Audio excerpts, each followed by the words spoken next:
হাওড়া টিকিয়াপাড়ায় ধুন্ধুমার, বিরিয়ানি কেনা নিয়ে দু দলের বচসা থেকে মারপিট। গতরাতে সেই নিয়ে এলাকায় বোমাবাজিও হয় বলে অভিযোগ।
টেলিফোনে আমাদের প্রতিনিধি সুনীত হালদার আমাদের সঙ্গে রয়েছেন। সুনীত, আমরা দেখতে পাচ্ছি কি পরিস্থিতি তৈরি হয়। সব থেকে বড় কথা যে বিরিয়ানি কেনা নিয়ে এই যে বচসা, সেখান থেকে এইভাবে বোমাবাজি করা হলো।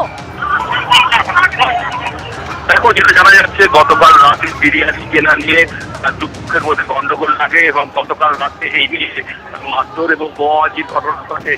পুলিশ সূত্রে যেটা খবর, গতকাল রাত্রে যখন একজন দোকানে বিরিয়ানি কিনতে ছিল, প্রথমে বিরিয়ানি কেনা নিয়ে তাদের দোকানির সঙ্গে বচসা হয় এবং তারপর দোকানি তাদের নিজেদের লোকেদের ডেকে নিতে হয় এবং বচসা থেকে তারপর মারপিট হয় এবং মারপিট হওয়ার ঘটনাস্থলে উত্তেজনা পড়ে।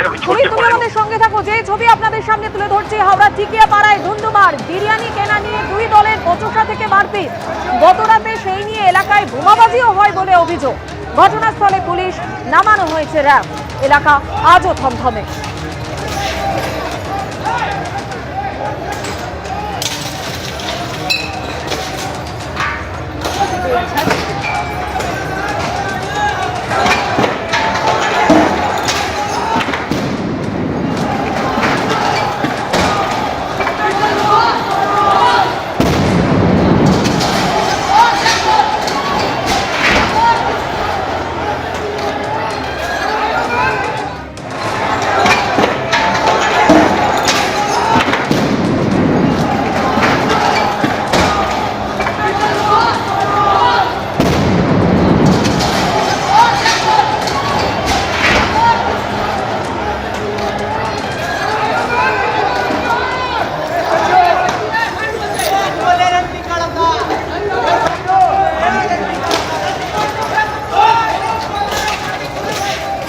বিরিয়ানি কেনা নিয়েই কিন্তু এই ঘটনার সূত্রপাত। প্রাথমিকভাবে যেটা জানা যাচ্ছে যে বচসা হয় প্রথমে, আর তারপরে মারপিট, তারপরে বোমাবাজি হয়। কিভাবে গতকাল রাতে টিকিয়াপাড়ার এই এলাকায় বোমাবাজি হয়েছে সেই ছবি আপনাদের সামনে তুলে ধরছি। ইতিমধ্যেই এই মারপিটের অভিযোগে দুজনকে পুলিশ গ্রেপ্তার করেছে।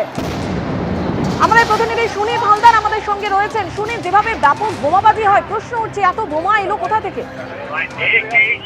দেখো, এই মুহূর্তে কিন্তু পরিস্থিতি থমথমে। যেটা জানা যাচ্ছে গতকাল রাতে দু দল গোষ্ঠীর মধ্যে বিরিয়ানি কেনা নিয়ে গন্ডগোল রাতে, যেটা জানা যাচ্ছে টিকিয়াপাড়া এলাকার ইসলামপাড়া, ওখানে একটা বিরিয়ানির দোকান আছে এবং সেখানে যখন একজন ক্রেতা বিরিয়ানি কিনতে যায়, সেই সময় কিন্তু দোকানের মালিকের সঙ্গে তাদের বচসা হয়, বচসা থেকে হাতাহাতি হয়। এরপর দোকানের মালিক কিন্তু নিজেদের লোকদের ডেকে নিয়ে আসে। এরপর যারা কিনতে ছিল তাদের উপর চড়া হয়, তাদেরকেও মারধর করে। এই দুই গোষ্ঠীর মধ্যে মারামারি ছড়িয়ে পড়ে, উত্তেজনা। ঘটনাস্থলে ছুটে যায় হাওড়া থানার বিরাট পুলিশ বাহিনী এবং র্যাব এবং অন্যান্য থানার পুলিশ অফিসাররা। এই মুহূর্তে ঘটনাস্থলে উত্তেজনা রয়েছে এবং শুধু এই ঘটনাকে ঘিরে মারধরের ঘটনা ঘটে এবং এই এলাকা এই ঘটনায় দুইজনকে এখনো পর্যন্ত পুলিশ গ্রেফতার করেছে। ধৃতদের আজকে হাওড়া আদালতে তোলা হবে। ধন্যবাদ।